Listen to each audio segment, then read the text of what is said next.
Have you ever looked at him and felt a cold, sinking realization that you aren't his forever, you're just his for now?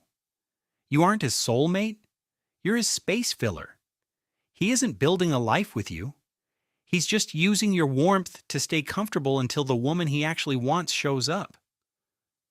It's called Placeholder Theory, and it's the most common way women waste their best years.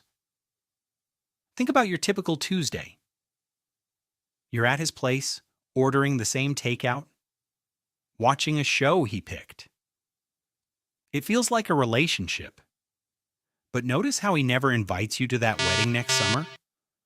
Or how he says I instead of we when discussing his future? You aren't his partner, you're a placeholder for the vacancy in his life. Here's the psychological gut punch. Men don't always date the woman they love. They date the woman who is available when they're lonely. This is calculated convenience.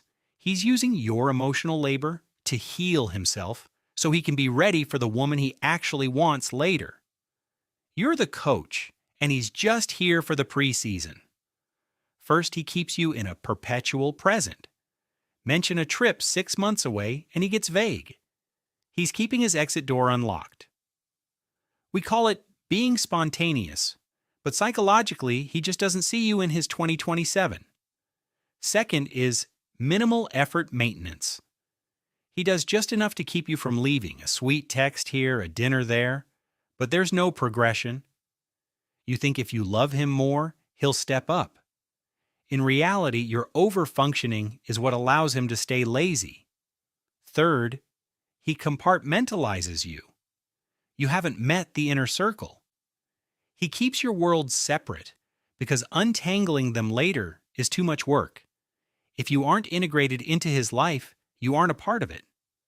Finally, he's a future faker. He talks about big dreams, but notice the lack of us in the blueprints. We hear the dream and feel included, but you're just a background character in his solo movie. Stop asking if you're good enough for him and start asking if he is big enough to hold the space you require. A high-value woman doesn't wait for a man to decide she's the one. She decides that a man who is unsure is automatically the wrong one. Your love is a prize, not a participation trophy for a man killing time. Never be the waiting room for another woman's husband. But what happens when he realizes what he lost and comes crawling back? Is it because he finally chose you? Or is he just looking for a familiar place to sit down?